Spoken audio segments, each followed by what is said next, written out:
दहशत गर्दों के लिए अब कोई रियायत नहीं, हथियार डाल दो वरना अंजाम के लिए तैयार रहो। DGI-SPR लेफ्टिनेंट जनरल अहमद शरीफ की प्रेस कॉन्फ्रेंस में दहशत गर्दी, बलूचिस्तान, लापता अफराद और गुज़िश्ता 5 साल के ऑपरेशन से मुताल्लिक अहम आदाद व शुमार सामने आ चुके हैं। आइए जानते हैं उन्होंने क्या कहा। आप सब पर सलामती हो। अनफोल्ड पाकिस्तान में आप सबको खुश आमदीद कहते हैं। DGI-SPR लेफ्टिनेंट जनरल अहमद शरीफ चौधरी ने अहम प्रेस कॉन्फ्रेंस करते हुए वाज़ेह किया कि दहशतगर्दों से बातचीत की अब कोई गुंजाइश नहीं रही। It has been made very clear. उन्होंने ये भी कहा कि दहशतगर्दों को यह बात समझ आ चुकी है कि उनके साथ किसी किस्म की नरमी नहीं बरती जाएगी। अब दहशतगर्दों के पास सिर्फ 2 रास्ते हैं, या तो वो रियासत पाकिस्तान के सामने हथियार डाल दें या फिर सिक्योरिटी फोर्सेस उन्हें ख़त्म कर देंगी। एक वार्निंग जारी कर दी गई है नाज़रीन DGI-SPR की जानिब से उन तमाम तर फितनों को, उन तमाम तर दहशतगर्द अनासर को जो कि पाकिस्तान को डिस्टेबलाइज करने की कोशिश कर रहे हैं। उन्होंने नाज़रीन बलूचिस्तान की सूरत हाल पर भी बातचीत करते हुए कहा कि जानबूझकर ये तासुर देने की कोशिश की जाती है कि बलूचिस्तान में हालात बहुत ख़राब हैं, जबकि हकीकत ये है कि बलूचिस्तान के हालात ख़राब करने में मखसूस अनासर मुलव्वस हैं। और सब जानते हैं कि फितनल हिंदुस्तान और फितनल खवारिज के जो ऑपरेशंस और जो कार्रवाइयाँ होती हैं मासूमों के खिलाफ, वो आप सबके सामने है। मार्के हक में दुश्मन की हिकमत अमली नाकाम होने के बाद दुश्मनों ने अपनी तवज्जो एक्चुअली बलूचिस्तान की जानिब नाज़रीन मरकूज़ कर ली है।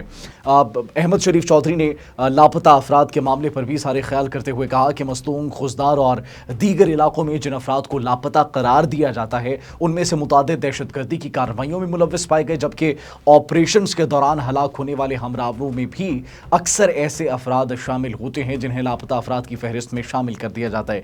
BYC की आप ले लें, BLA के अंदर देख लें कि जितने भी दहशतगर्दों को जहन्नुम वासिल किया जाता है तो नाज़रीन क्या होता है, फिर वही हमें मिसिंग पर्सनस वहाँ पर दिखाई देते हैं। BLA के अलावा नाज़रीन जो अफगानिस्तान के अंदर तालिबान, उनमें क्या चीज़ मुश्तरक है, क्या चीज़ कॉमन है, ये आप सब जानते हैं। फहरिस्तें पेश की जाती हैं, उनमें से कई अफराद बाद में लड़ाइयों में मारे जाते हैं, और अगर उन फहरिस्तों का मवाजना BLA के दहशतगर्दों से किया जाए तो दोनों में हमें मुमासिलत नजर आती है।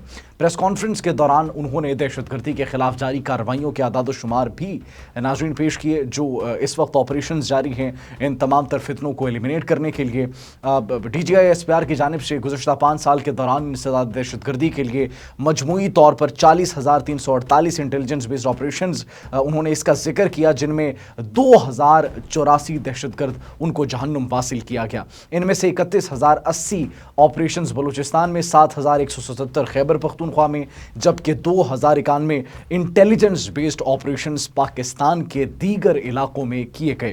नाज़रीन DGI-SPR ने यह भी बताया कि रवा साल अब तक दहशतगर्दी के खिलाफ जंग में पाक फौज के 303 जवान और 322 शहरी शहीद हो चुके हैं। उन्होंने कहा कि साल 2026 के दौरान धमाकों के 28 वाक़यात पेश आए, जिनमें ज़्यादातर अफ़गानी शहरी मुलव्वस थे, जबकि टांग और कराची में होने वाले दहशतगर्दी के वाक़यात में भी अफ़गानी बाशिंदों के मुलव्वस होने की निशानदही हुई, और वो तमाम तर सबूत मीडिया के सामने, इंटरनेशनल मीडिया और ऑर्गेनाइजेशंस के सामने रखे गए।